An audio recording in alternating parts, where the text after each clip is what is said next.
You must study for the IELTS Speaking Test. Hello, this is Josh and welcome to English Speaking 360. You want to improve your English, right?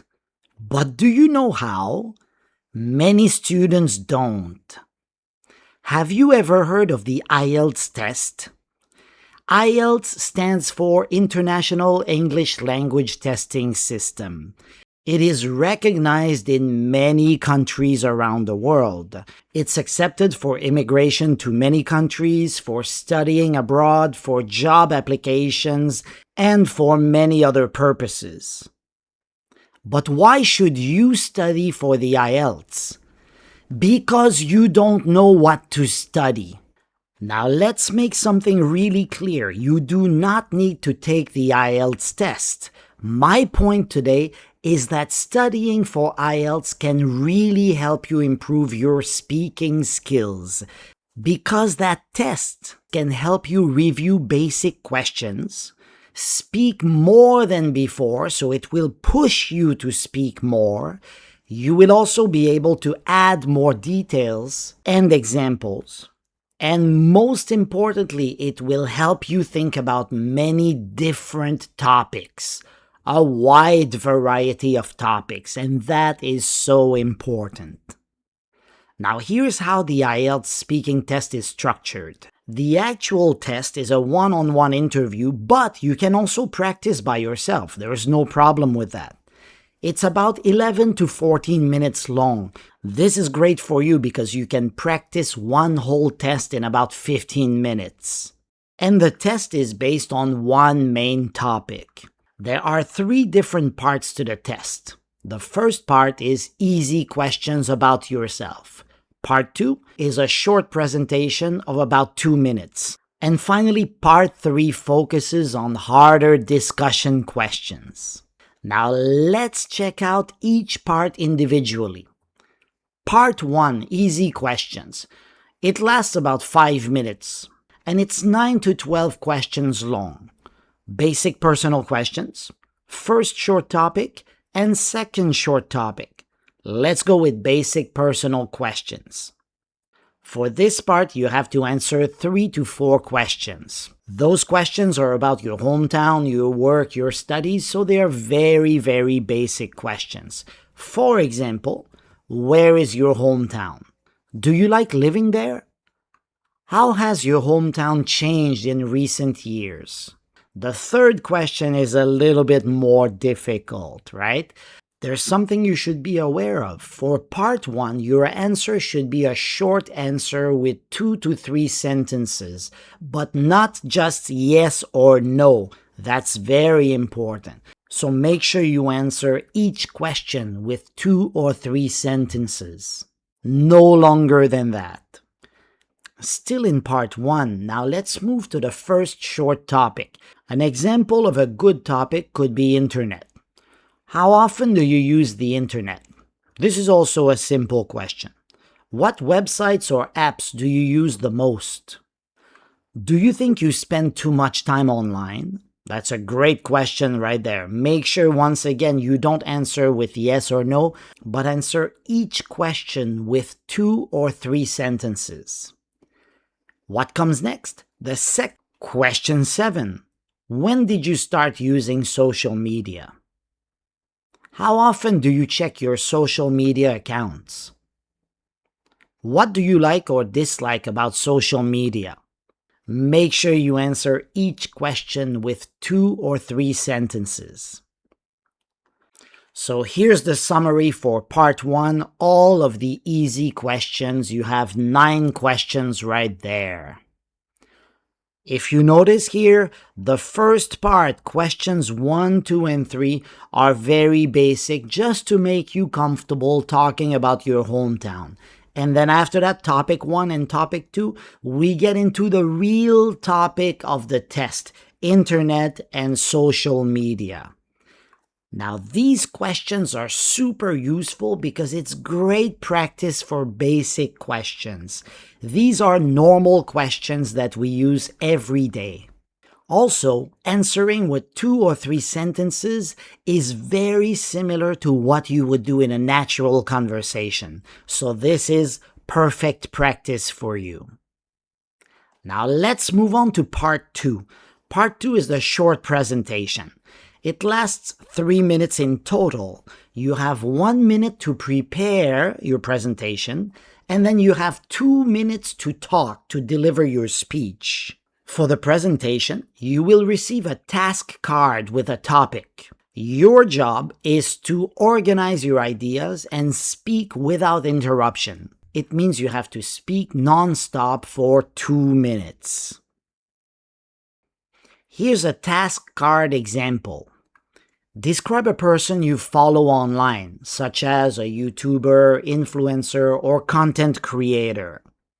You should say who they are, what kind of content they make, why you started following them, and explain why you like or dislike their content. Now you have 1 minute to prepare, and you have to give a presentation for a maximum of 2 minutes, and you also have to include all of the points on the card. For this one, you could use me as an example. So you could say, I really enjoy a YouTube channel called English Speaking 360. It is made by a guy called Josh, and he's from Canada. He makes videos about how to study English, and his videos are quite interesting. I started following him because I saw one of his videos on my YouTube homepage, and I was interested because he uses a little cartoon character, so I really wanted to click on his video. As soon as I started watching his content, I was amazed because he really helped me improve my English. That's just an example. I didn't speak for 2 minutes, but your presentation should be something similar to that. Now, with a card like this, it's very useful because it's great practice for presentations, that's for sure. Also, it helps you organize your ideas because they tell you exactly what you should say. And that is amazing because you know exactly what you should include in your presentation. Also, 2 minutes is a long time, and that is going to really push you towards fluency. You're going to become more fluent because you have to speak for 2 minutes. So it will push you to add more examples and to speak for a longer time. Now, part 3, deep conversation.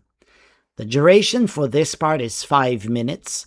4 to 6 challenging questions, difficult questions. For example, do you think influencers have a positive impact on young people?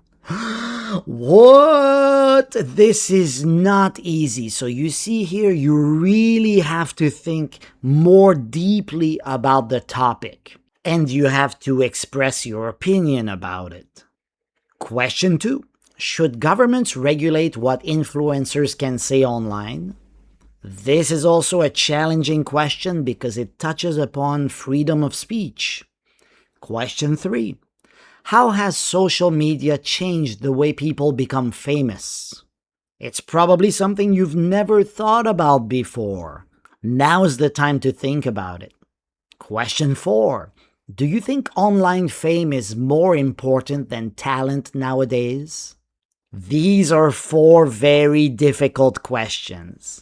Now for part 3, you have to give your opinion, discuss causes and effects, and also make comparisons. So doing all of that can help you answer these questions.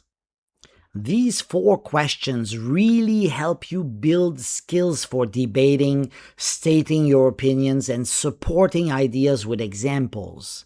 It also helps with I have never thought about that. So many students say that because most people have never thought really deeply about a specific topic. So this will really help you open your mind. Also, part 3 uses higher level vocabulary, abstract words, right? So, a positive impact on young people. Regulate. Do you think the government should regulate?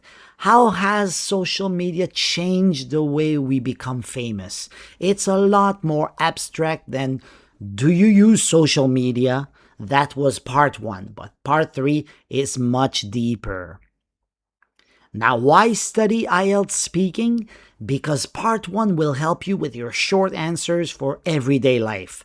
Part 2 will help you describe, explain, give examples, and structure your answer more clearly. And finally, part 3 is more of a discussion-based part where you have to give your opinions, discuss trends, causes, effects, and make comparisons. So IELTS is really, really useful. Now you need to practice this. I have prepared more than 75 IELTS speaking test samples for you guys, and they are 100% free. I don't like to sell stuff. Here's how to get the speaking test samples. Go to my website, EnglishSpeaking360.com. You're going to see this little guy here, and click on the menu. In the menu section, you can see IELTS Speaking Test. Click on that, and it will take you to these cards, free IELTS speaking practice cards. These cards right here include sample answers. So not only the questions, but for these topics, I am showing you exactly how to answer them. There are also other cards without sample answers. Now click on one of the topics here, for example, travel and holidays. That's an amazing topic. And it will take you to another page where you're going to see part 1, part 2, and part 3 of the IELTS speaking test. So you can really practice by yourself. I've also included IELTS cards with more modern topics and more challenging topics like science and technology, the gig economy, mental health, video games, so more interesting but also more challenging topics. Now go to my website and practice. Like I said, there are 75 topics there, totally free. Try to do at least one every day, and you're going to notice a big difference in your English speaking skills. See you next time. Bye-bye.